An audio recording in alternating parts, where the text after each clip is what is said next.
Thank you, Drew. Welcome. My name is Sarah, and I'm an alcoholic. For those who care to, please join me with a moment of silence followed by the Serenity Prayer.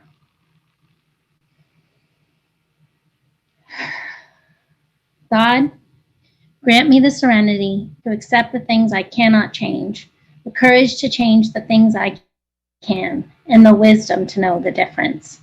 While the primary focus of this conference is to introduce people to apply traditions and concepts into their life, the secondary desire was, and still is, to bring to light these service opportunities.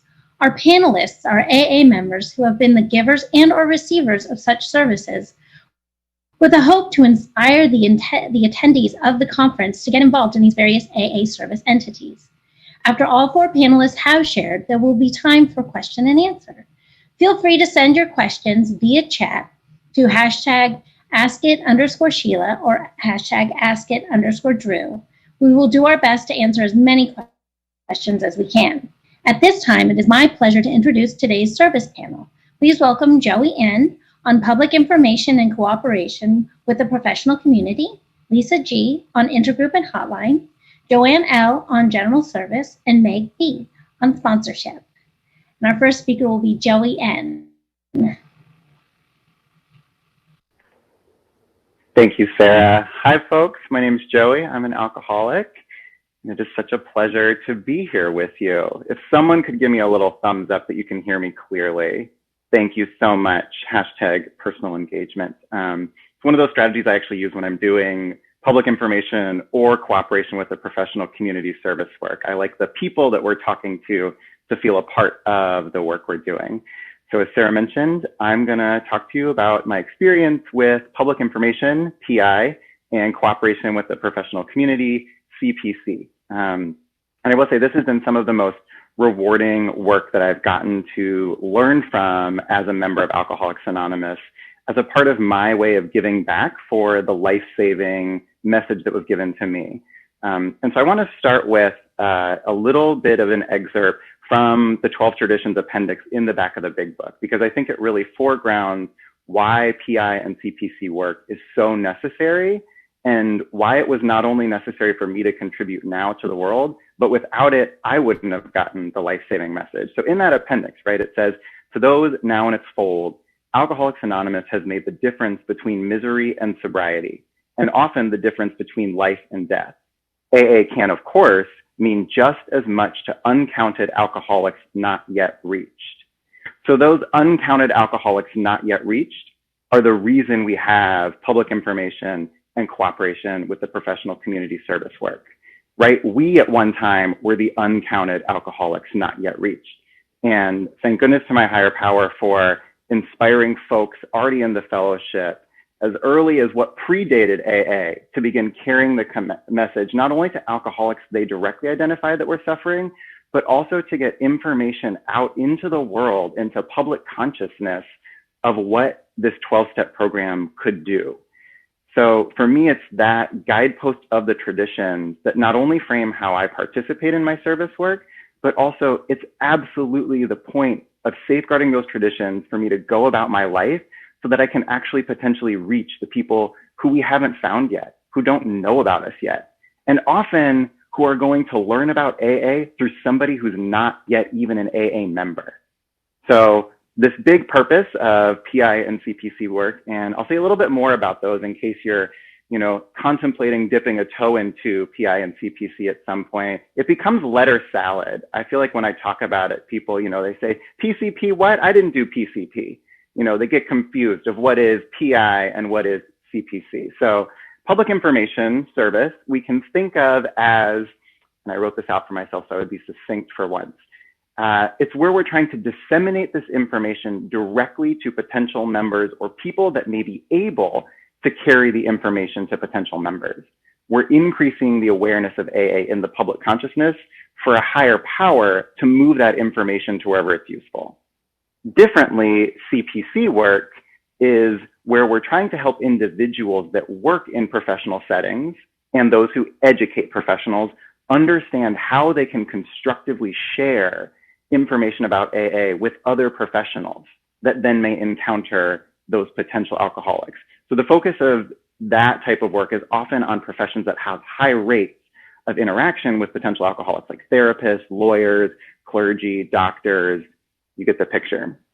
Just like in public information work, we're still increasing the awareness of what AA is, what AA does, and particularly what AA is not and what AA does not do in these professional spheres, so that a higher power can make that information useful to whatever alcoholic needs it and needs to get it from someone that can carry the message effectively. We know as alcoholics, we're really great at carrying the message from one alcoholic to another. We know the magic there, right? We've experienced that awesome constructive force. Sometimes through watching PI and CPC work, there's an intermediate step that happens. Someone gets a little bit of message on how to find us first, and then they can have that magic exchange between two alcoholics. So it's so critical, especially in this time in often a virtual environment, to be rethinking, how are we helping the world become aware of what AA has to offer, so that the people who need it, that might be isolated and only have access to Zoom, how do they get in touch with us, right? We can't be, necessarily outside of bars, gathering in large groups, handing out pamphlets right now. That would not be sensible. But we can be thinking with our local PI CPC committee about, how do we reinvent the PI and the CPC work we're doing now in a virtual format? And so I'll come back a little bit later. I know I have such a short amount of time, to what something might be a route for connecting through PI and CPC work in this new virtual environment. But I wanted to share a little bit about why PI and CPC work has been so transformative for me. So when I was maybe like a year in the program, a gal pal of mine called me up and was like, hey, I had a partner who was supposed to go do this presentation to nursing students. I need someone who, is under 30, because that's what they requested, who can go with me to do this work. And I was like, I'm like a hot second sober. I was sponsoring, I had been through the steps, was still learning about the traditions, not super well informed. And she was like, you know what? I'll teach you how to do a PI gig in the car while we drive there. And sure enough, we did. In this hour-long car ride, she gave me a crash course in, we're going to show up. This is what you're going to do. Here's how you're going to observe the tradition. Here's how you're not going to bring your ego into it. And she said, and you're going to try your best and you're going to mess up. And then we'll talk about it after, and you'll be better prepped for the next time you go do this work. So it was very much one of those God shot moments where I was just grabbed a hold of, taken to this public information gig, and it was absolutely magic. To be standing in a room of people where they were actually interested in learning about what Alcoholics Anonymous is, because they had a desire to be in the world helping people. And me and Katie were the two people standing there, able to share with them, this is AA. This is this thing that saved our lives. That felt like, it still gives me chills. That felt like this crazy act of love and service beyond something I had ever experienced in a meeting, right? When a newcomer walks into a meeting, that's old hat for me. I know what to do there. But at that time, how do I share with the world, while respecting these traditions, what AA can offer so that they can go carry the message? And how do I have enough trust in my higher power that they're going to go carry that message effectively? That was a game changer. So I got involved in that. It was this magical experience, joined my local public information and cooperation with the professional community committee, started doing those outreach gigs. It was mostly in the public information realm of going to fairs and tabling at these health fairs, those types of things. And then it became a little bit more about with those professional training events, like talking to nursing students, talking to lawyers, talking to resident advisors that worked at colleges that were interacting with college kids, right? There are all these avenues where I was seeing, oh my goodness, this is how AA got into people's awareness. And then at some point along my own journey in life at 22, I had the awareness of AA in my head, no doubt from people doing this PI work for decades beforehand. And so as I kept doing this PI and CPC work, a couple pivotal things happened to me spiritually, which is why I hope you all jazzed about potentially doing PI and CPC work. The first was that it really brought me into grappling with the fact that AA has no monopoly on sobriety. And we are not experts on anything other than how to apply the 12 steps for our individual relationship with alcoholism through seeking a spiritual connection. It was so humbling to go to these places and talk to these folks and really have to bite my tongue with my opinion, because my role there was to share the stance of AA, not the many opinions that I have that I gladly talk about with my home group members. It was to go there and to really stand firm just on the ground of, this is actually the public stance of Alcoholics Anonymous. This is the information that the many decades old group conscience has decided this is the set of information we want to convey to people so they know how to find us and they know what we do here. It also was a challenge around anonymity for me. This moment where you're going into a public sphere, and what is anonymity when you're in that public space as a self-identified member of AA, talking to people, trusting your higher power that I'm going to go speak to these people and my anonymity will be respected. And also on the other side, that I have enough of an ego deflation that I don't need to mention my schooling or my profession or the things I've personally overcome to be liked by these people, right? There was also this crash course in really letting go of how I wanted to be perceived by people and how much I desperately want to be seen as an expert. That was the stuff that had to really be shed very quickly to effectively do this PI and CPC work.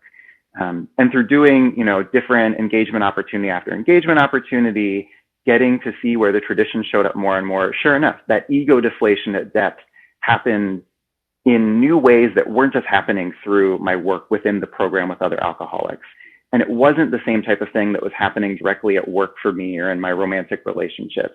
It was a unique type of ego deflation to go and really be a public servant in a public context, doing unpaid 12-step work just for the sake and hope that information gets out to people of what Alcoholics Anonymous is and does, and dispels so much of the misinformation that's out there. So through that process, through that ego deflation, I really understood our non-monopolistic standing on sobriety. I became a much better public speaker. Fringe benefits, we get better at that as we speak in meetings, but there's a different type of professional public speaking that I got good at in PI and CPC work, right? In AA, I learned how to just share with you all my vulnerability. Here's me as a grotesque and wonderful, fully loved human. And then in PI and CPC work, I got to learn, how should I be talking in a work meeting? Let me think and put my professional hat on here so that the message I'm sharing is best heard through being professional and being still open and vulnerable, but not letting my ego show up and drive that conversation.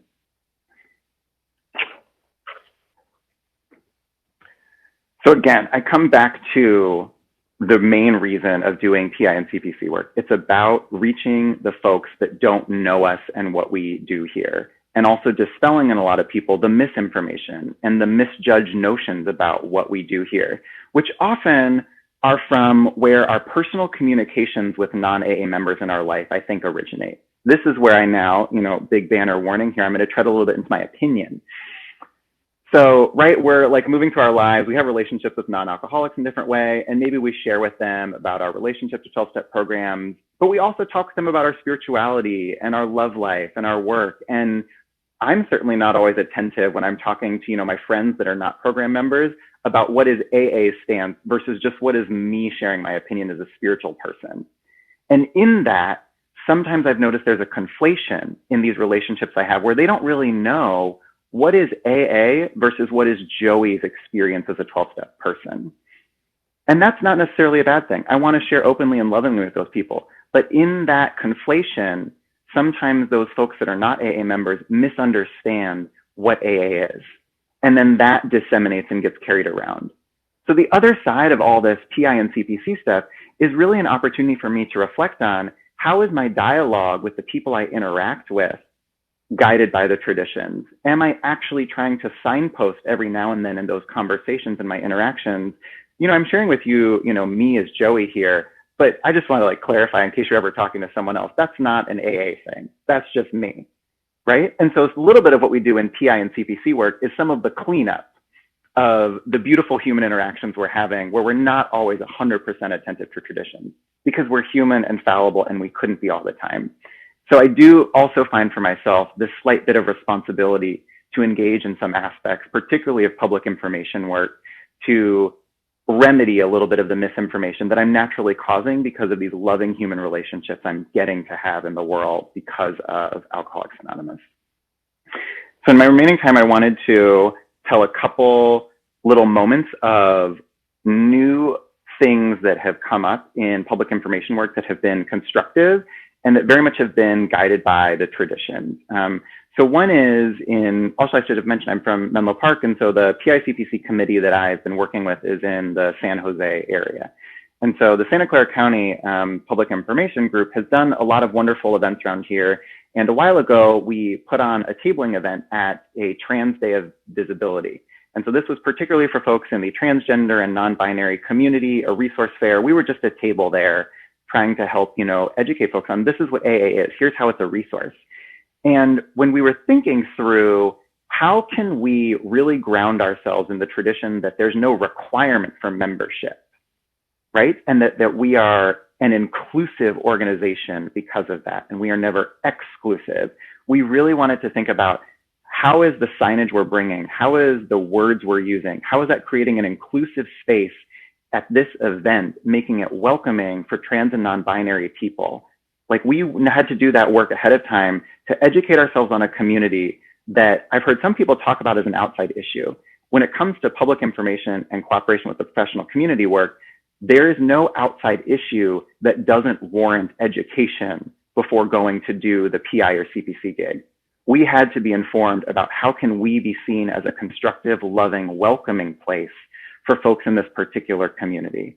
And so it involved a lot of prior reading and talking and watching training videos online and like thinking through these things and finding folks in our local fellowship that could share more with us how we could be welcoming in that space. And so I think in this moment, PI and CPC work is the particular branch of AA where, because identity is so much of a discourse that can be heated and often gets couched as an outside issue at times, I think PI and CPC really bucks at that. It actually calls us into educating ourselves across all different identities and taking to task how are we making the message of Alcoholics Anonymous inclusive to folks that have never heard it before. And in going to that event, one thing that I heard talking to someone was because we bring the preamble, we bring the little printed out preamble. And the little preamble, says we're a fellowship of men and women. And that clause, men and women, was not inclusive to a group of people that feel marginalized by that binary verbiage.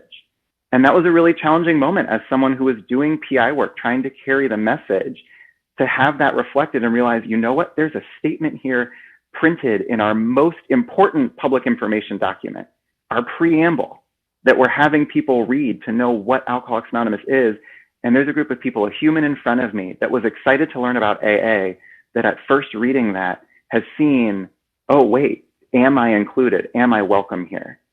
And so I think public information is this opportunity for us to reinterrogate every different aspect of Alcoholics Anonymous and say, where is every single piece of literature we have, every recorded thing we have posted, every opportunity online, every engagement we go to, is every single piece inclusive to every person out there? Because that's our primary purpose, right? To reach those suffering alcoholics and carry the message. And if anything could turn them off, that's a problem in this public information work. Luckily, we have people, right? We had humans there at the table that were able to say, oh my goodness, let me talk to you about some of the history of AA. Let me explain a little bit of the how old these documents are and conversations that are happening in Alcoholics Anonymous right there that might lead to changes that feel really welcoming for you. So it's just this pivotal moment where the traditions and our printed literature came into like full focus of how we were carrying the message in PI work. And then the last thing I'll close with this example is really about this current moment in a virtual setting, right? Thinking about technology and thinking about how are we doing PI and CPC work, particularly public information work, in a landscape that's different than it was 50 years ago, right? So many people interact on social media. So many people get their news from Facebook. Perhaps bus placards are not as effective as they once were at reaching a large number of people, given the expense. And so in doing this public information work, our local committee has been talking lately about what are we doing in terms of outreach, getting information about Alcoholics Anonymous to the world that is data-driven, right? There's like phrases I didn't think I would hear when I got sober in Alcoholics Anonymous contents, but really like how are we making data-driven decisions about how we're engaging with sharing information about AA in a virtual context, right? It feels very Silicon Valley, but I don't think it's limited to Silicon Valley, right? This is a global thing. And I'm so excited for it. It scares the crap out of me because I don't work in tech. I'm a teacher. And it scares the crap out of me of like, oh my goodness, we are the people on these committees that are going to have to think through this. We're going to have to educate ourselves, not just about identity and diversity. We're going to have to educate ourselves on Google search algorithms and Facebook advertising, because we, the current membership of Alcoholics Anonymous, are the ones that are going to have to come together to figure out how we move into the 21st century to get these advertisements out in a constructive way that is attractive to people, that still observes us not being sensational in advertising and not being promotional, right? We have to figure that out. And I think that is the largest area for growth in PI and CPC today. And my excitement for it is that it is this awesome opportunity for us each to learn to tread into uncharted, scary waters out of necessity. And certainly we're going to mess up. We are children of chaos, to quote that part of the fourth tradition. We are going to tread into areas and we're going to try stuff, and relying on our higher power, just like I've seen in my own life, it's going to be okay. But to sit back and say, that seems too complex, or I don't have an expertise there, I'll let someone else do it in Alcoholics Anonymous, that I think is the precarious position. And so my encouragement in this last minute I have is that you all think about where you got the information about Alcoholics Anonymous, and where the source you got it from got its source of information, and track back that lineage as far as you can, right? You'll find in there the magic of PI and CPC. And you'll also probably find in that when you got the message, we live in a different time and context now, and we have to rethink about how those chains of information are getting passed along. And that's an opportunity that everybody, regardless of age, background, technological familiarity, we all need to bring our voice as Alcoholics members to that, so that we can safeguard the traditions while we figure out how to move into this new virtual landscape. And with Facebook, communicating what we are as Alcoholics Anonymous. Because without it, how are we going to reach the uncounted alcoholics that have not yet been reached? That is our core mission in PI and CPC work. And I think we can absolutely do it, but it's going to be scary and it's going to be productive. So I thank you all for listening to me for a little while talk about PI and CPC work. I hope you're fired up about it. I certainly am, even though I'm zooming around Alcoholics Anonymous for the foreseeable future. And I will post in the chat a little bit later, or I think I can do it right now, a link to the two workbooks. One is for public information, one is for CPC, and then a set of PI and CPC related pamphlets. So put it on your quarantine reading list, just something to peruse and get excited about, a little information there.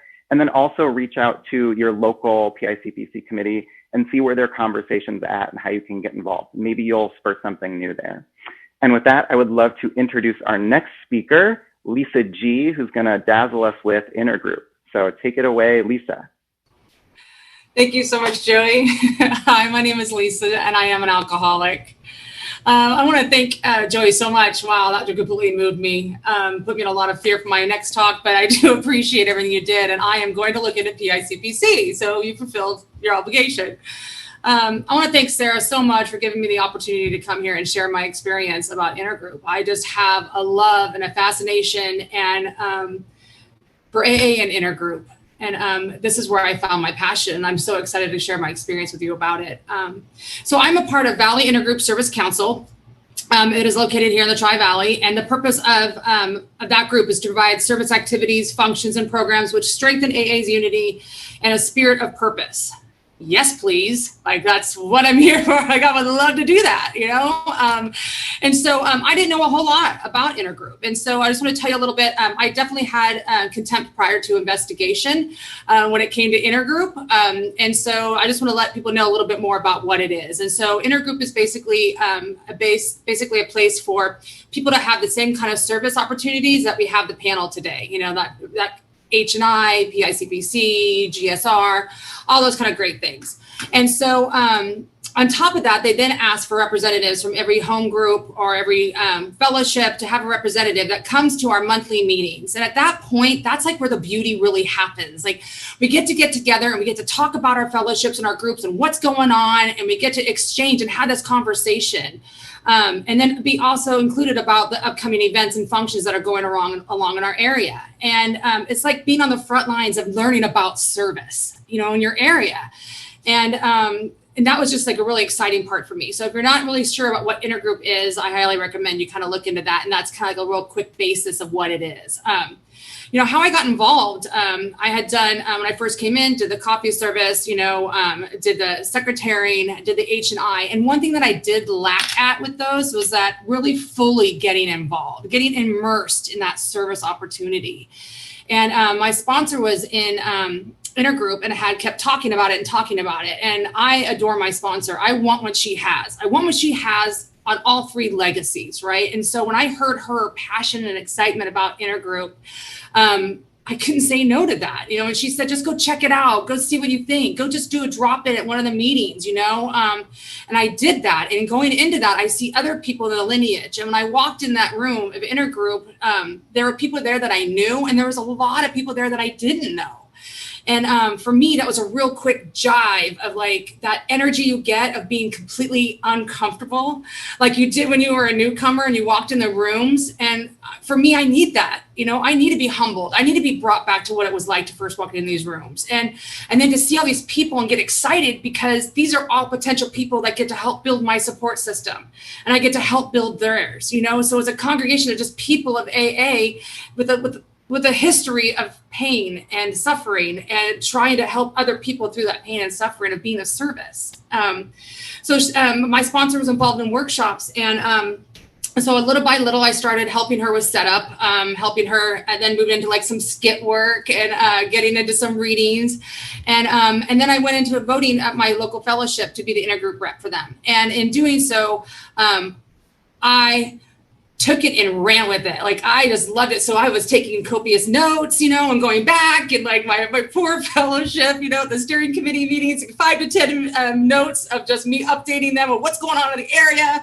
Because let me tell you about the service opportunities that you can do, you know, get out of your head, be of service, help another alcoholic. Like, here it is. And I loved it. And so on top of that, being the Crossroads rep for that brought me a little bit more deeper, a little bit more immersed. And going to these meetings every month at Crossroads, I got to hear and see other opportunities. Eventually, the workshop chair, my sponsor, moved out of that role. And after a lot of praying and a lot of fear inventory about that, I went for the position and was voted in that in March. And that was like, I could now use my enthusiasm and my energy and put it into helping others, you know, and helping to actually be able to bring the message and the primary purpose of Tradition 5, right, to the groups, and to help them just carry the message to the other suffering alcoholic. Like, excellent, like so excited. And then bam, COVID, guess what? Now you got to figure this whole thing out, right? And like, that was paralyzing for me. Like, everything I had been trained about and everything I had watched and everything I quote unquote knew about the workshops in this kind of service was like a clean slate. Like, I get to figure it out. And after a little bit of the panic went away and a lot of talking with my sponsor, I realized that this is an exciting opportunity to be in service. This is a time where we get to actually like deep into our souls and pick out like little ideas of our bags. And then we talk about it. We get together. We get to discuss what are ways that we can stay sober and help other alcoholics to stay sober through service. And doing that with intergroup, because we were all faced with the same issue. You know, we had special events, can't do their picnics, can't do the anniversary. Like, how are they going to function? What are they going to do? And the game nights and all this exciting stuff that makes AA fun, we had to rethink that. And like, to be part of that is so exciting. And then to archive it and be part of that as well. And this is history. This is the most exciting time, I believe, for service at this moment. You know, so for me as an alcoholic, like when COVID hit, this was like a time to either isolate and be in my head and kick and scream, or I get to step up to the challenge. And I get to actually know that if I'm feeling this way, other alcoholics are feeling this way, because I've learned in these rooms to really understand each other and to relate, and identify and know that I'm not alone in this. So if I'm feeling this way, another alcoholic has got to be feeling this way. So challenge accepted. So what are we going to do, right? At intergroup, and going there and to stay out of self and talk to them.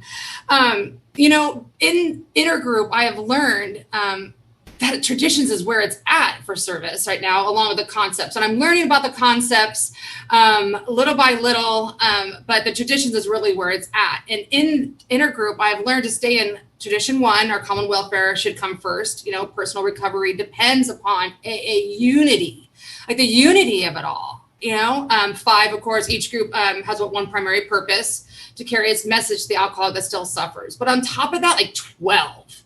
12 has really just kind of pushed me to my limit with AA and falling in love with AA. And anonymity is the spiritual foundation of all our traditions, ever reminding us to place principles before personalities, right? When you're with intergroup, it's a group of people. There's a group of personalities in there. And being able to learn about their traditions and about and applying my step work into setting aside my own ego and humbling myself down to the level of reminding myself it's not about me, it's not about you, it's about AA as a whole, and really applying that helps me grow as a person, helps me grow as a member of AA. I'm very lucky to get to meet other people in a group, and along with that, being in the workshop chair, we get to build a subcommittee. And the subcommittee was amazing because you start to announce at meetings, hey, I have this service opportunity. Come be of service. Come help us. Come be a part of. It was amazing. People stepped up, right? And we had people that I never knew about that wanted to be in this subcommittee about workshops and be able to bring that kind of service for them, right? And so setting aside about me, it's not about me, it's taking in accountability about what do you think? What's your ideas? How can we convey this message? How can we work together? Has really been an awesome and amazing opportunity to hear other people's ideas.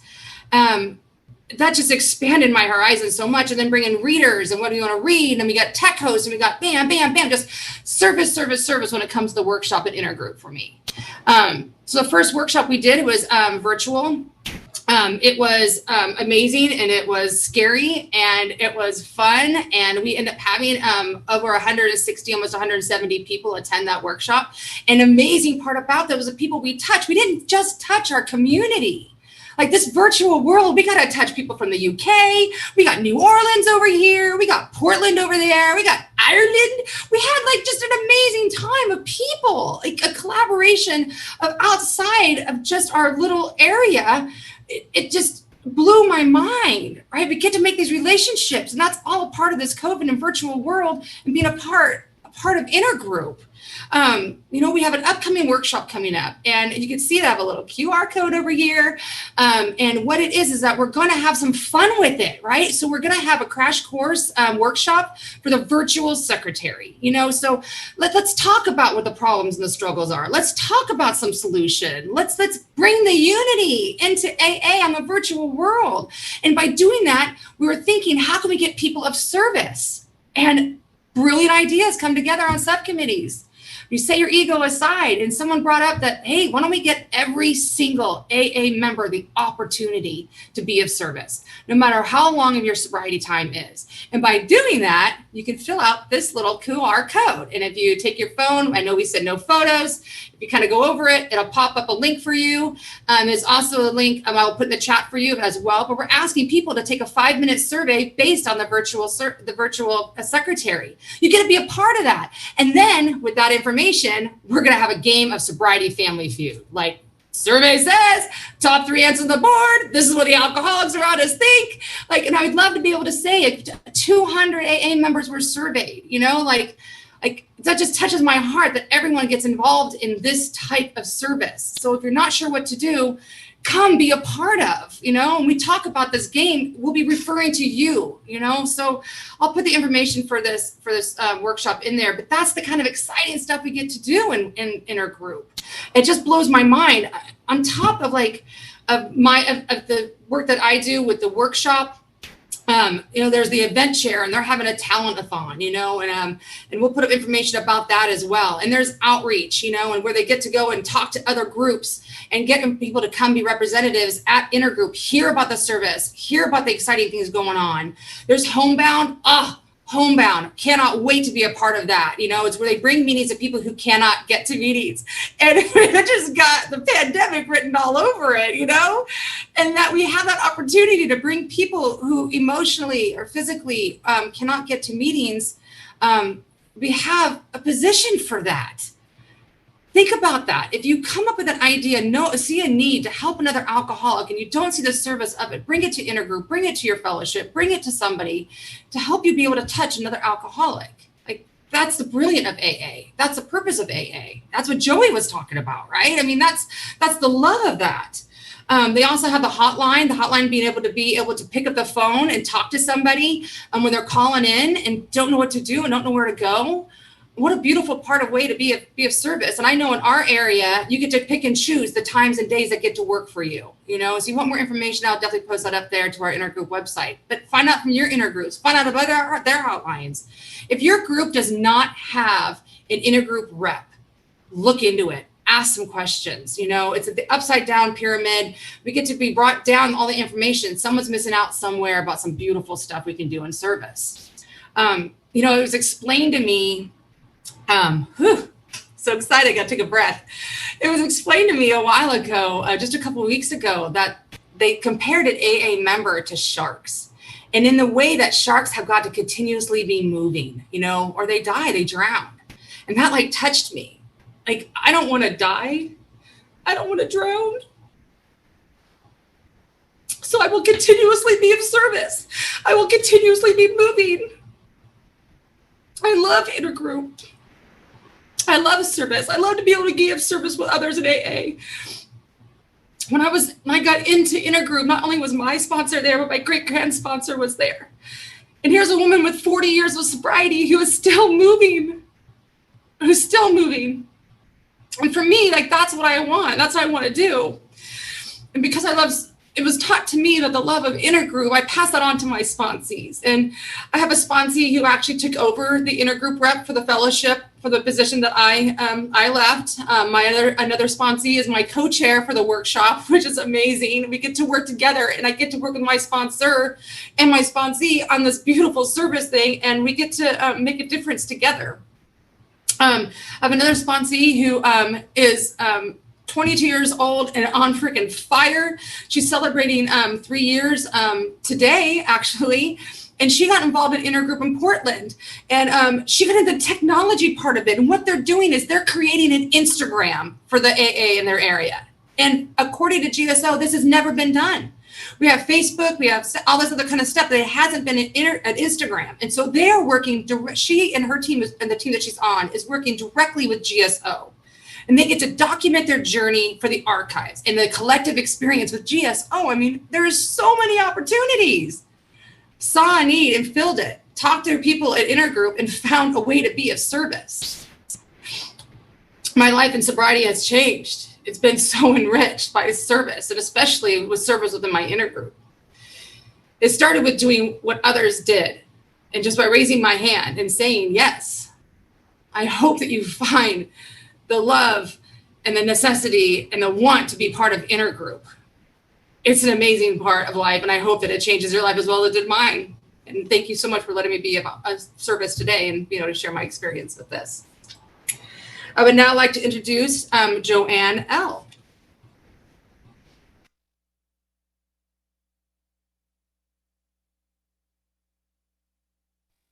Hi, everyone. I'm an alcoholic. My name is Joanne. My sobriety date is June 12, 2002.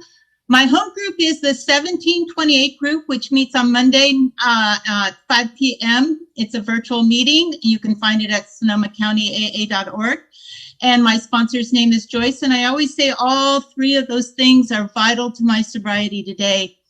And I first want to thank Sarah for inviting me to this. I feel so honored to be on a panel here with all you wonderful speakers. Thank you to Ash and Jennifer and Joey and Lisa. When Jennifer was saying she had sticky notes all over her, I have sticky notes and I have 3 phones. So I won't go over this, and I still forgot to turn on one of them. So I love the fact that you can do this on Zoom, is you can have the sticky notes. But sometimes they don't help at all. But anyway, I get to talk about general service, which is one of my absolute most favorite things to talk about ever. I have been serving in general service for 16 years. I served 2 years in District 10. I served 10 years in District 12, and I served 4 years as an area officer, and just rotated out last panel as the Panel 67 delegate for California Northern Coastal Area. So it was interesting because the thing that was struck me that when I was thinking about this was 16 years is a long time. That's longer than any of my other careers in my whole life. I never stuck around for that long with anything. Why would I do this for 16 years? And the thing that came to me was it was a quote from Dr. Bob. And Dr. Bob, at the end of his story, he has 4 reasons for being of service. 1, he says, is a sense of duty. 2, it's a pleasure. 3, because in doing so, he pays his debt to the person who carried the message to him. And 4, because every time he does it, he takes out an insurance against a slip in alcoholism. And so I was thinking of this thing of a sense of duty, and when I looked up the word duty, it says a moral or legal obligation, a responsibility. And what I have learned in Alcoholics Anonymous is I need all 3 of the legacies of Alcoholics Anonymous in order to be here today, in order to be sober today. From the legacies of the steps, I learned to take responsibility for my recovery from alcoholism. In the traditions, I get to take responsibility for my home group and my participation in my home group. And in the concepts, I get to take responsibility for Alcoholics Anonymous as a whole. How I found general service was when I had a year of sobriety. I had a sponsor, I had a home group, and I had served my home group first as the literature person and then as the secretary. And then as I rotated out of being secretary, one of the ladies in my home group said, "Would you like to be an alternate general service representative?" And it's like, "What's that?" And she says, "Come with me to this district meeting. Come with me to this district meeting and you'll find out." So I went with her to this district meeting, and at this particular district meeting, they read out of the service manual that beautiful paragraph about why we need a general service conference, and it's by Bernard B. Smith, who is a Class A trustee. And as they're reading this, and I'm sure you all have service manuals, and I'm sure you've all read that paragraph. But as they were reading this, and I'm listening to it for the first time, I had what I call a real intense spiritual awakening, because you see, this is not my first time in Alcoholics Anonymous. I got sober the first time in 1979 at the age of 27. And I had 17 years of sobriety, and I relapsed. And that relapse lasted 5 years. And so here I am sitting in this district meeting, and all these numbers are going on through my head. And it was like, I had gotten away from Alcoholics Anonymous, not an intentional, but it was like a gradual drifting away, because being sober gave me all the yummy things in life that I could not do when I was drinking. I mean, I had gotten, by the time I had 10 years of sobriety, I had gotten all those wonderful things I saw normal people do, but I couldn't do, like go to school, get a good paying job, have a relationship, get married, have kids, get the home, and so AA had taken a back seat in my first sobriety. And there's a phrase that I heard when I came back, which I wish I had paid more attention to the first time around. It says, don't let the light that AA gives you get in the way of your AA life. And that's what had happened to me. And so I'm sitting there in this district meeting thinking about, oh my God, there was a whole period of time when I was sober and I didn't go to meetings and I didn't participate. And then there was that 5-year relapse. So that meant I had been away from Alcoholics Anonymous for over a decade.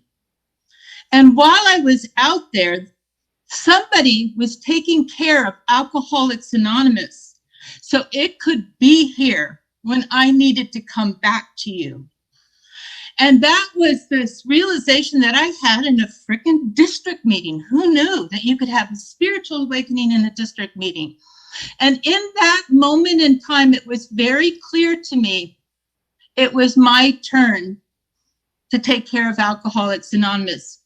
And general service is the best way I have ever found to care for Alcoholics Anonymous. And so I started serving in Alcoholics Anonymous as a general service representative.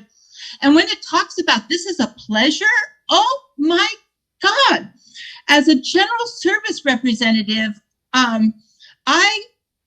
people don't believe this about me, but it's really true. I am painfully shy, not just shy, I'm painfully shy. I am socially awkward, painfully shy. And so it was difficult for me to talk to people, but being a GSR, I had the support not only of my service sponsor and my sub-district and my DCM, I learned how to talk to my group. I learned how to bring issues forward. I learned how to communicate with them and do a group conscience. And that was so exciting. I had the best district committee member in my sub-district that inspired me to go on to be a district committee member for Petaluma. And as being a district committee member, I learned how to communicate with all of the groups in Petaluma. I became connected with them, and that love of general service was all about how can I help these groups? How can I promote their well-being? How can I help them solve their problems? And it's usually all about doing a group inventory, which is still one of the biggest joys of my life today, is helping a group do a group inventory. But then I became a district committee member chair where I had all of Sonoma County, and I started to find out that I could connect with groups within my county level, and the world kept growing. And then when I became an area officer, it was like, oh my God, I'm connected with an area. And then as delegate, I got to be connected with AA as a whole. By attending the conference, I got to connect with people from Canada, people from the United States. And it was like my connection and my connection to AA just kept expanding. And the joy of the people that I was meeting and the places I was going, it was unbelievable. But the other part about the pleasure of serving is, from the very first moment I found out what this group conscience is, I fell in love with it. They talk about that through a group conscience, we get to experience the manifestation of a higher power. I have a higher power that it manifests by working my steps and helps me stay sober.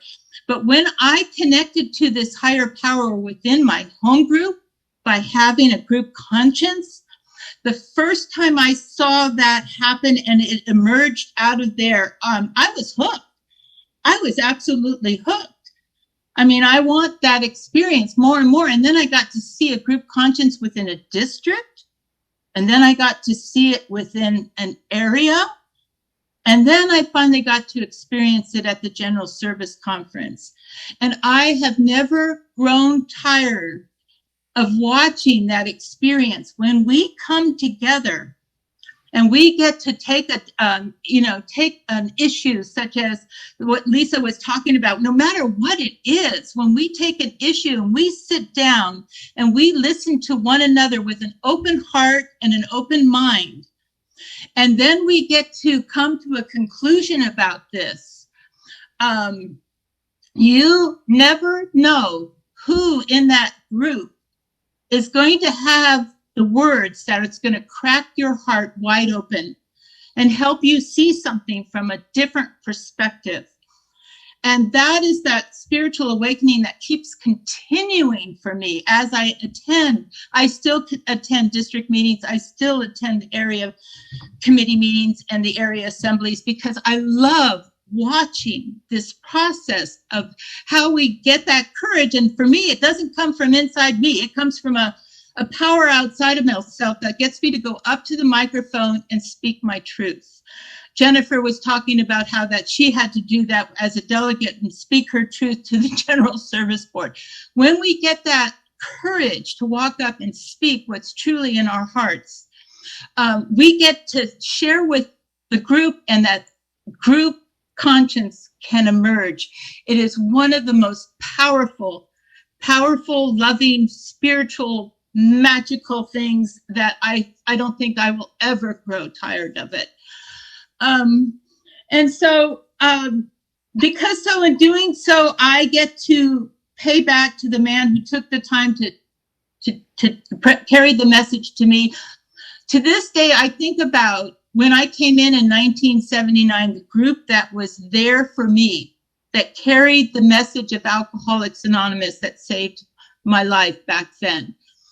I have since met people in general service that have served during that period of time. And that's how I know Alcoholics Anonymous has been in such loving hands throughout the years as I meet these people who have served on very many capacity. It takes all of us serving, because general service is not for everybody, but it also takes the people that serve in intergroup, the people that serve on the subcommittees like public information and cooperation with the professional community, bridging the gap in our access. I mean, it takes all of us doing this work to keep Alcoholics Anonymous alive and well. But I also think that, these people, I got to meet some of them that served back then, and they're still, some of these people are still around today. But I think about when I came back to Alcoholics Anonymous, one of the things that I recognized was the fact that AA was basically the same as when I left. I mean, you were still talking about the same big book. You had a newer version that you did, but still the message was still the same. The integrity of the message was still the same. There were still people here that had never left. And that touched my heart so much. These people that welcomed me back, they said, thank God you didn't die of alcoholism, but they were still doing the same things, and they were still sober. And those were the things that impressed me so much, that this thing will work if we work it. And for me, it's like it worked. The minute I picked up the tools again and worked the steps, it works. I just need to not stop again working it. I have to, I always say I need all three legacies, but I also need my sponsor more today than when I came in. Because I know that this rigorous honesty that keeps us sober can only be done when I work with a sponsor and she checks up what's going on up here and helps me find the truth in anything that's facing me at any given moment in time. And the last thing it says, because every time I do so, I take out a little more insurance for myself against a slip. I mean, I now have 18 years. I am now today, when I think back of where I am today in my sobriety and in my life, and how connected I am to the program, how connected I am in all aspects of my life as a result of staying sober.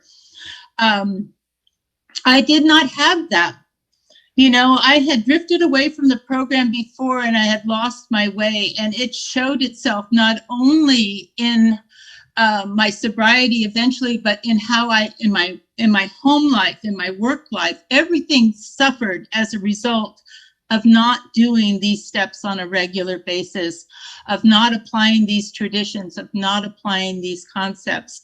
My life progressively went downhill until I had a point where I had no defense against that first drink, you know, and that relapse plunged me back into the depths of alcoholism. And today, my life is, my little thing is beeping on me. Today, my life is so connected, not only with my program and my community, but with my marriage, with my children, with my grandchildren, with my family, with my community at large. The life I have today as a result of all three legacies of Alcoholics Anonymous is, it's hard to explain the blessings of all of this which is one of the reasons why I will keep on serving Alcoholics Anonymous as long as anybody. I'll keep putting my hand up. I am available to serve no matter what God has in store for me, because so far this journey has just been amazing, absolutely amazing. And with that, I think I am going to introduce our next speaker, Megan. Hi, everybody. I'm Megan. I'm an alcoholic.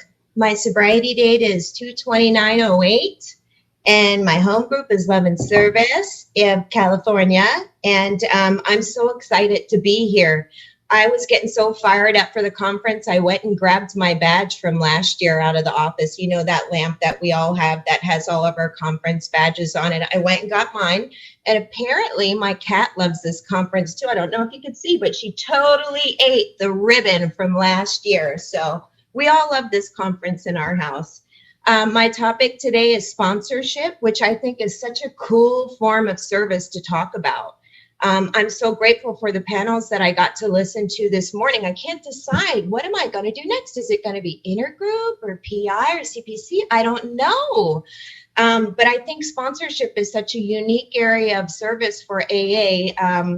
I think of the first time I had someone ask me if I needed or wanted a sponsor. I got a nudge from the judge in 1995 and went to an AA meeting, sat in the back and tried to sneak out when it was over. And all these, you know, shiny, happy, beautiful young women came and made the circle around me.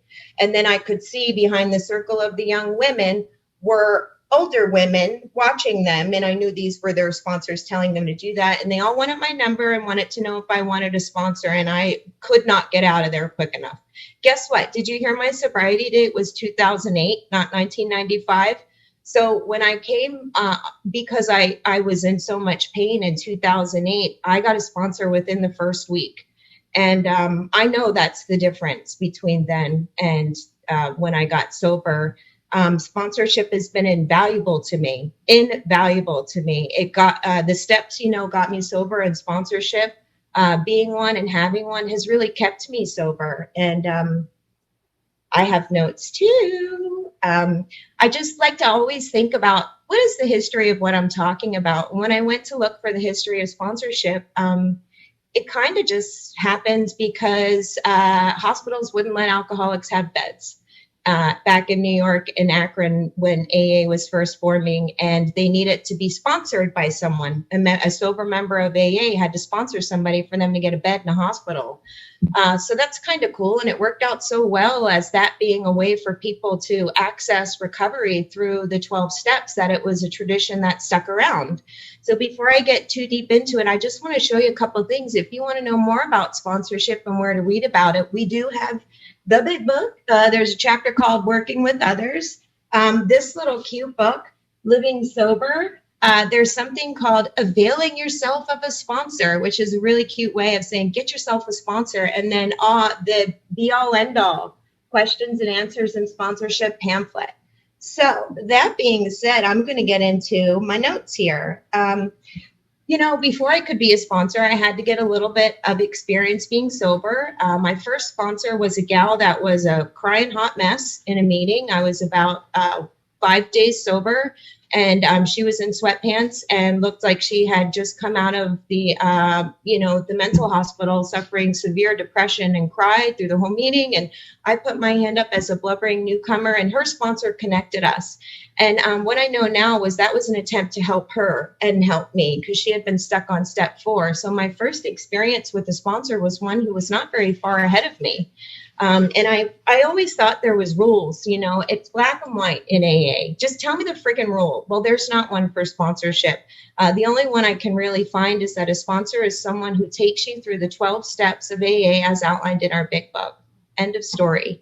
And I'm so grateful for that today, because it gives me a lot of freedom to adapt the way I do it and the way it's done for me to really help this person rather than make everybody do it just this cookie cutter way.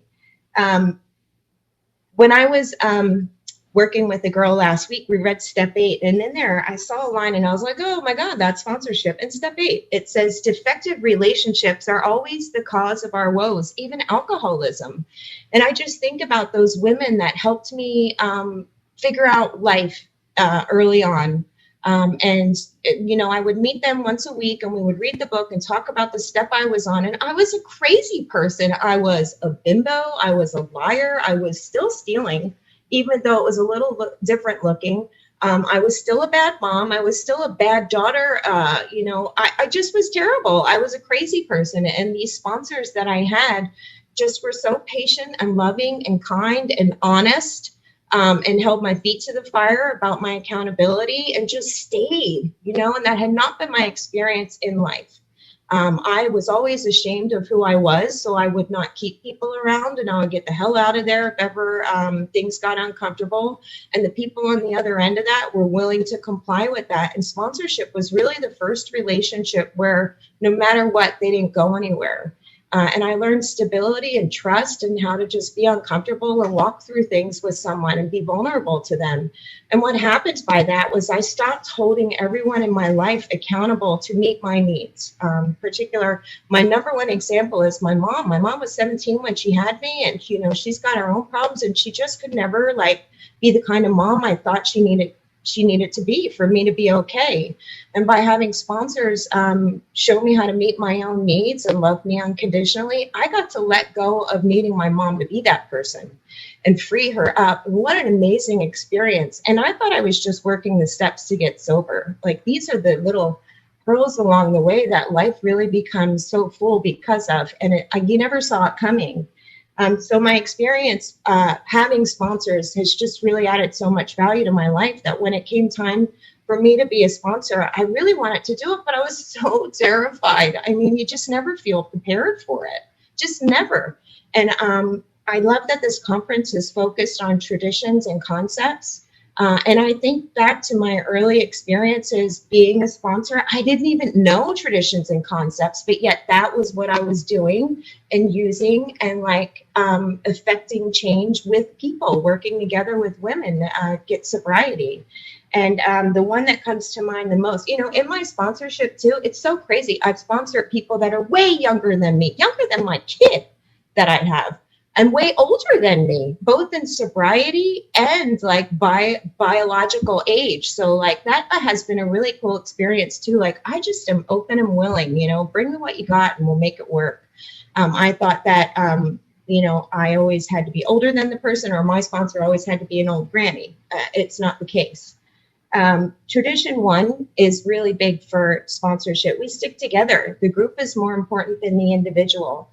When I moved to Concord, I don't even know how long ago, years ago, I got a sponsor who did a monthly sponsee meeting, and I was like, okay, I'll try it out.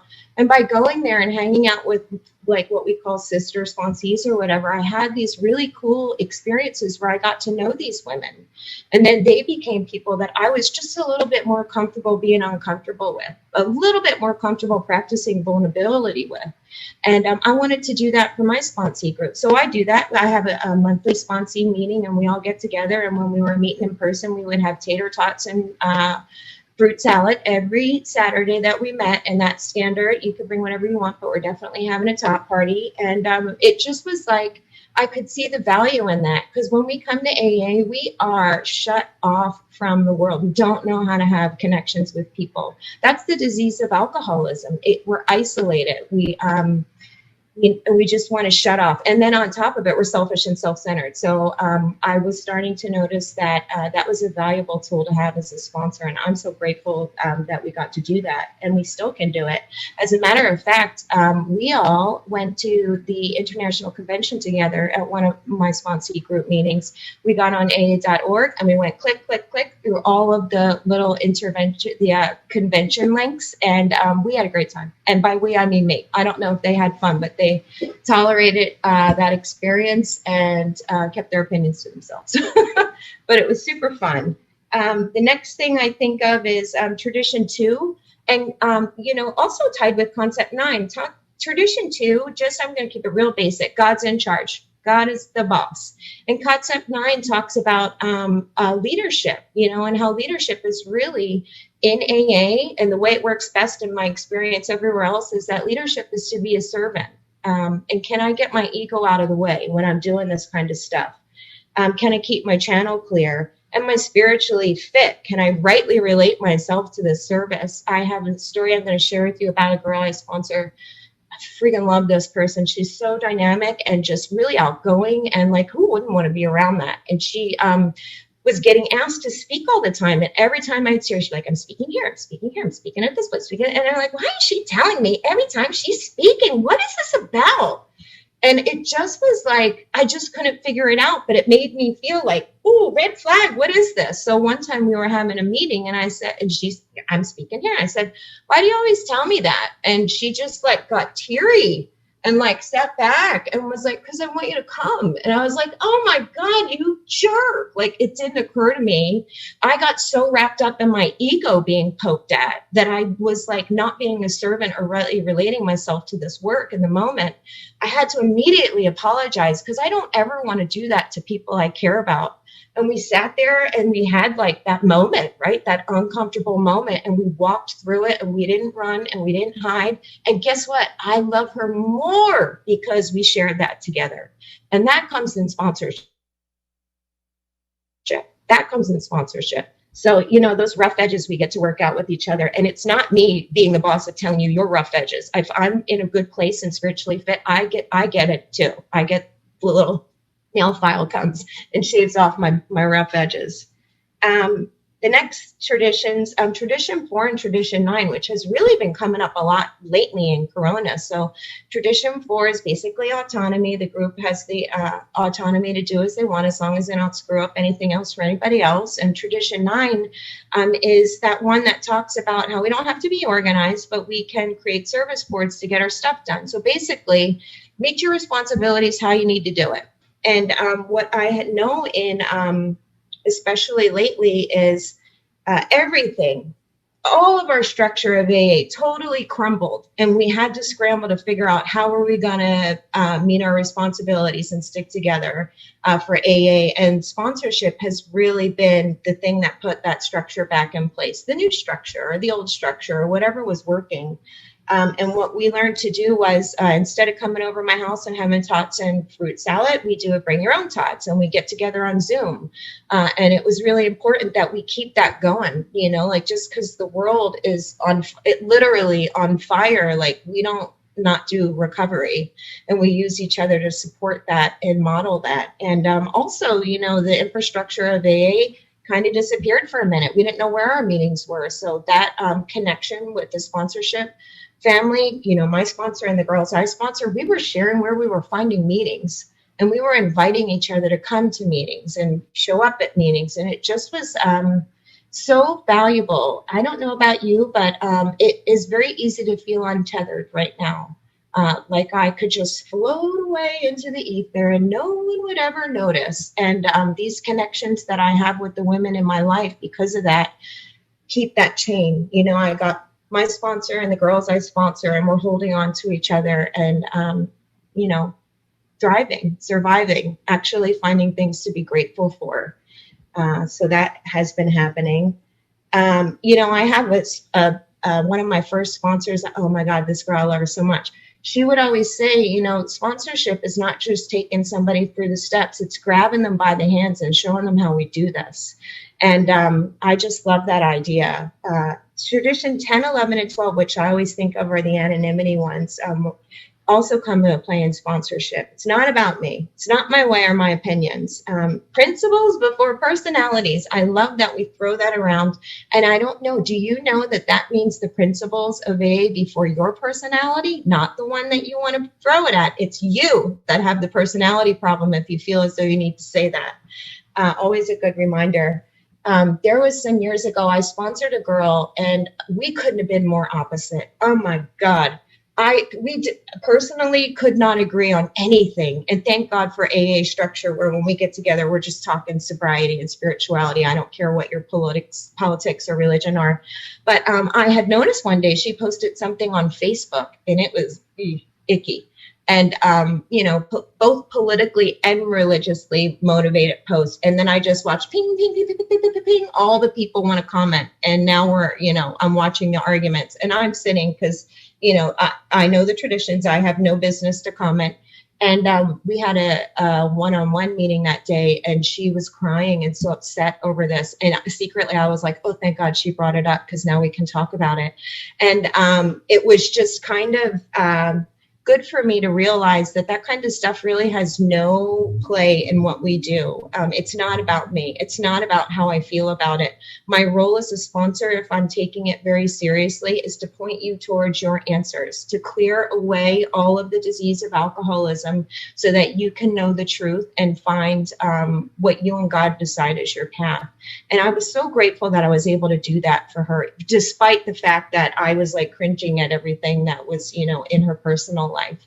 And what a gift for AA to allow people to come together that normally wouldn't mix in a way like that. Let's see here. The other thing about sponsoring that is kind of cool is I better do what I'm going to ask you to do. I don't sit above and command my people to do things that I would not consider doing myself. So how awesome for me that I am constantly keeping spiritual principles fresh as I get on my knees with a newcomer in the park or not a newcomer in the park and pray and share what I'm praying about and ask them, what are you praying about? I had a gal that I sponsored and we were in a park and it was hard to connect. She had a kid with her and we were doing third step prayer and I just wasn't in the moment. And, I just go through the motion, let's get on knees and arms and say the third step prayer. And something came over me, like this heat and love and joy just washed over my body. And it was so bizarre. And after we were done, she went, did you feel that? And I went, oh, this is woo-woo stuff. But yes, I did feel that. And it just was such an amazing thing to realize that through me practicing, if I'm going to walk with you and do this stuff with you, that we both have this ability to access a higher power. And even when I'm not in the moment, if I show up and do it with you, that the magic happens and we both are filled up from it.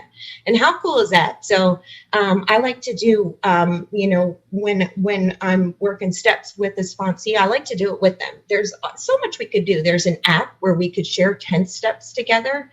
Pass them back and forth through the night. And there's just so many ways, I get text check-in inventories. We get to work through inventories, live time in work with people. It's so freaking cool, and when that stuff is going on, I don't have the opportunity to think about me or become the crazy person that I'm designed to be.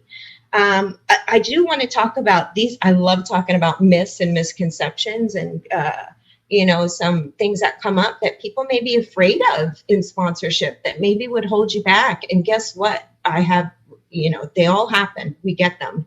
I know we talked about there's rules, there's not rules. Just, you really have to just stay focused on the steps as they are in the book. There was a lady in my old neighborhood who, when she sponsored people, she would have them sit in the closet for an hour to do step 11. And I thought, I'm doing it wrong. Oh my God, my sponsor doesn't make me do that. And I just decided that, that's the way this one's doing it, then it must be the way you're doing it. And I'm so grateful that's not really the case. What I have come to kind of think of is like I get to develop a brand or a style of sponsorship. And if it's attractive to you, then come on, let's do it. And if it doesn't work for you, I've met girls for coffee and they tell me they want a sponsor that's going to kick their ass. Well, that's not me. I really am not that kind of person.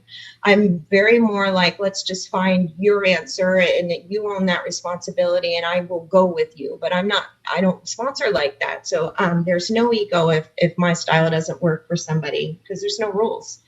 And I've learned in our checklist, I think one of the traditions checklist, it says, are you willing to meet or are you willing to go to any lengths? The newcomer is not yours for sobriety. And I think, oh my God, I don't know. But through Corona, I've been able to find that I sponsor a lot of women and they all have different needs and different lives. And like we work together. I have a gal who she's 9 months sober and the world shut down right after she started coming to AA. And she like asked, could we please still meet face to face? And we go in my yard every Sunday and we sit 6 feet apart. We work the steps. She just finished step 12. And I've got another girl I've sponsored for 6 years. She is not comfortable doing any of this. So we just do daily texts and like we talk AA and we do it that way. So, it's really just, what we need and what we figure out together. A lot of people wonder, what if I get fired or what if I need a new sponsor? And, being fired, I hate that term, but it's just the one we use. You know what I mean by it. And that actually came up for me. My sponsor, who I love so much, had something come up with their physical health. And because of what was coming up, her mental health got affected. And then guess what? Her sobriety got affected. Like she almost drank and she was very transparent about what was going on. And it was like, oh my God, it was so hard to watch someone you love suffer like that. But also I started to notice that the other people in her sponsorship family started getting new sponsors and I wasn't sure what to do. And I really spun out about that. And after like asking people that I trust that had experience and I just decided I'm just going to ask God, show me what to do. And what I decided is if someone came up that seemed like that was the person that I would switch. That person never came up. And guess what? My sponsor got healthy again. She came back. She got better physically, mentally, and spiritually, and her sobriety remained intact. And she even came and said to me, thank you so much for sticking with me. And she didn't know in that moment that I didn't know what to do. And you just want to gush tears when you realize like, I almost missed an opportunity to have that intimacy with another human being that has done so much for me. So, maybe it is right to leave, maybe it's not, but we work through that stuff. I'm almost done here. I know I'm almost out of time. And then one last story I want to say, do I cap the amount of people I sponsor? I'm a busy lady. I got a career. I got a husband. I got a lot of stuff going on. And I always could struggle with this. I don't want to ever say no. But I sponsored a gal and I was, running from work to a commitment. And she called me on the road and I answered. And she was, it was something problem that we had worked out a million times. And I just was like, look, you need to go with me. Blah, blah, blah, ping. And she called me back the next day and said she was going to get a new sponsor because I don't have time for her. And oh my God, how painful was that? And like my ego wants to be like, oh, hell no, you're not doing what you're supposed to do. You're not owning your part. But really what I heard was that my bad behavior speaks louder than the message of AA. And if I honestly am not available to sponsor, I have to know the truth about that. And that's kind of where I sit. I still don't know what to do about that, but that was a loud and clear message. My bad behavior speaks louder than the message of AA. Watch it. And I'm out of time, but I just want to tell you, I hear people say all the time that you have to sponsor or you're going to drink. And I hate absolutes anymore. Don't say that to me. What I do know is that I would not have stayed sponsor had I not had a sponsor or, the service of sponsorship has really given me so much value and added so much to my life. And I don't know that that's true. But what I do say is you have to be willing to sponsor. And this type of service is so unique. None of us would be here today if it wasn't for someone who took the time to sponsor us. So thank you for letting me share. And I'm going on mute. All right, thank you to all of our panelists. That was wonderful. And let's start the Q&A session. Open up my questions. All right, we're going to start with Joey. would we as non-PI workers get the gender concerns to my delegate? Oh, how would we? There we are. How would we as non-PI workers get the gender concerns to my delegate? Or do I go somewhere else? Maybe ask my homegrown to adjust the format? Is that your area? Thank you, Sarah, and thank you for whoever asked that question. I think that's great. And I think this is actually a good example of where these different service entities actually overlap. So like I became into more awareness about gender inclusivity through this PI work, but it was through talking with my home group members that we actually took a group conscience and changed some of the language at our group level. We also had our general service representative carry that up through the district, right? And so I think this is much like anything, as we heard with general service. You know, if you have something, go to the group, have the group general service representative carry that forward. And the last thing I'll say is, I think the clarity of this overlap is, I think it was the 1958 General Service Conference where the word honest was taken out of the preamble, and honest desire to stop drinking, that was taken out. The line of reasoning being that honest was not in the third tradition for a requirement for membership. And so one of the things we've been seeing around the issue of gender inclusivity and language in the preamble is we can use the same line of reasoning that men and women is not a requirement for membership in Alcoholics Anonymous. And so it's an issue around the third tradition. And again, that was something that when they took the word honest out, I think it was 1958, someone correct me in the chat if I'm wrong on that, but that it was done through the general service channels because someone had a problem around language. So I would say go through general service, start at the home group. Thanks for that question. Thank you, Joey. All right, Lisa, this question is for you. Which tradition or concept have you grown to love the most because of your work in intergroup? Thank you so much. It's going to have to be PHI, the primary purpose, right? I think that was the one that really helped me to understand the primary purpose of AA as a whole, and how you can actually influence that. That has been amazing. When it comes to concepts, I'm still being taught. I'm still trying to learn through all the jargon and how it's explained. And so the simplicity is easier for me to learn with. So one of the concept 3 was one that I really had a personal example with, and that is the right of decision, right? And so being with the workshop chair, because we have so many suggestions and we have so many ideas, trying to be that person to make the right of decision for AA as a whole. And so that is the concept that I've actually been able to utilize up to now. So thank you so much. Thank you, Lisa. All right, Joanne, do I have to vote the same way as my service sponsor? What if I don't know which way to vote? Thank you for the question. What if I don't know which way to vote? I think that we all have deep down in our heart a sense of what's right and what's wrong in a situation. And if you are unsure of which way to vote, there's always an abstaining vote where you get to abstain and not have a vote one way or the other. But no, I've learned in Alcoholics Anonymous, I do not have to have the same opinion as my service sponsor or even my sponsor. I'm entitled to my own opinion and how I see things, and that we can often disagree on certain issues, and it's okay. And it's done. What is it? How I have learned what to do. It's like I can say what I mean without being mean, and I have a right to my voice. So it's okay to feel differently.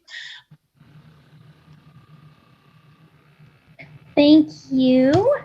All right, Ms. Megan, what tradition and or concept has helped you the most with difficult sponsees, the ones that push all the buttons, aka the clearest and cleanest mirror on the wall? Good question. That's a great question. And if I had to choose, I'd probably have to go with, I guess 12, because that kind of bundles them all up together, right? The spiritual principle of anonymity, like get out of the way. It has nothing to do with you. You're in the way if you're having emotion about it. You need to really just, what I like to do before I meet a sponsee is I pray to God, help me be a channel. Help me be a channel here. And that really just gets me out of the way. Thanks for the question. All right. Thank you, Megan. Now, Joey, what has been the most rewarding and or challenging challenging aspect of PICPC?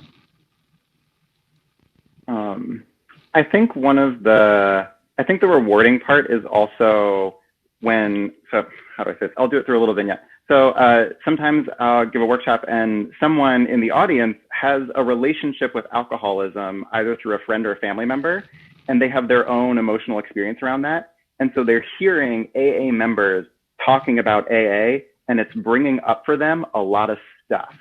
And sometimes they, for the first time, have an outlet to express that.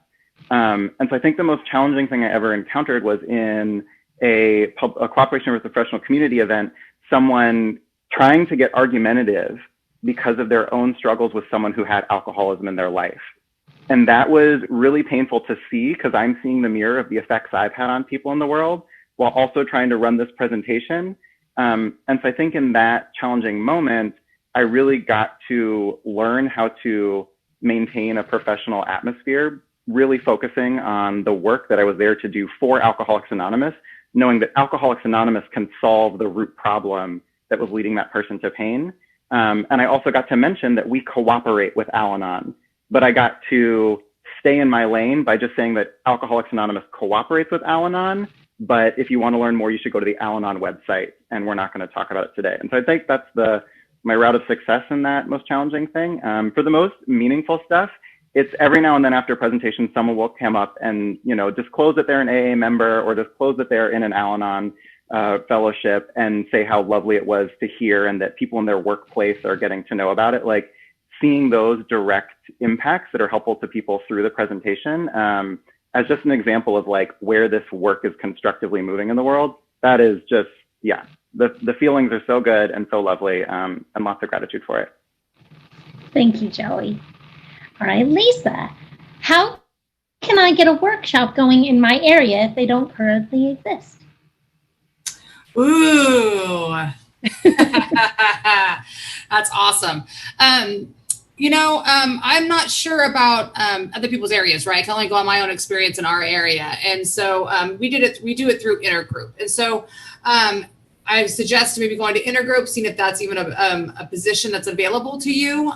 You can also, because the groups are also autonomous, I know that our fellowship has had workshops before, like secretary workshops and stuff. So to really kind of bringing it up to your steering committee meetings, bringing it up to Intergroup is my first place to suggest where you go to. If you need help with it or you need some kind of kind of push or suggestions or anything else you want to pick my brain, pick my sponsor's brain. We are always here to help you out. In any way, we can help you out with. So feel free to ping me as well. Hope that helps out a little bit. Thank you, Lisa. Joanne, what is 1728 and 929? Okay, so what 1728 is what you get when you multiply 12 by 12 by 12. So it is a meeting that talks about the first week, we talk about a step. The second week, we talk about a tradition. The third week, we talk about a concept. And on the fourth week, we talk about a grapevine story. And if there's a fifth, we have a speaker. This meeting I was introduced to the concept of this meeting at the General Service Conference. They do have a 1728 meeting prior to the conference. And I found out that this was started so that our non-alcoholic trustees could better understand our steps, our traditions, and our concepts. And so when I rotated out, I was kind of, let's try this. Let's see how it goes. And so when I started, we were still meeting in person, but then all of a sudden, COVID happened and we had to go into Zoom, and I have had a ball because now I can ask speakers from anywhere. So beware, you guys may be asked to speak at this meeting. And we have had a great time talking about the steps, the traditions, and the concepts. So thanks. Thank you, Joanne. All right, for Megan, last question. In your basic definition of sponsorship, sorry, my cat, you said taking someone through the steps as outlined in the book. Many people work the steps with sponsees out of book. Oh, sorry, let me start that again. In your basic definition of sponsorship, you said taking someone through the steps as outlined in the book.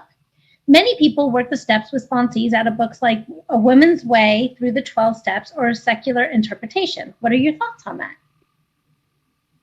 Yeah. When I first did the 12 steps, my sponsor actually bought me a book off Hazelton called the Sponsor's Guide Through the 12 Steps. And that kind of stuff is fine. The point being, don't ever lose track of what's written in here. I know there's a lot of worksheets and stuff that people create. And basically, as a sponsor, it would be my job to look at that stuff and make sure we're not missing anything or changing anything or altering anything that's in there. For example, my first sponsor also gave me a worksheet for inventory, but it didn't do sex. So I never did a sex inventory till I went through the steps again with my second sponsor, and we just did it as we read it in the book as it came up. So I don't have an answer for you. It is your interpretive responsibility to make sure that you're hitting all the boxes of what's in the big book. Is that a cop-out? That was good. Thank you. All right. There were other great questions that were asked, but we're out of time. So I would suggest reaching out to your local intergroup group or general service group or CPC. There it is. And then reading the sponsorship pamphlet that Megan recommended. So I want to thank all our speakers again and all the great questions that were submitted. Y'all did great. That was fun. Okay. So our next session will begin at 12:30, which is in 29 minutes, with Roger W. on anonymity and outside issues. After closing this meeting, we'll break for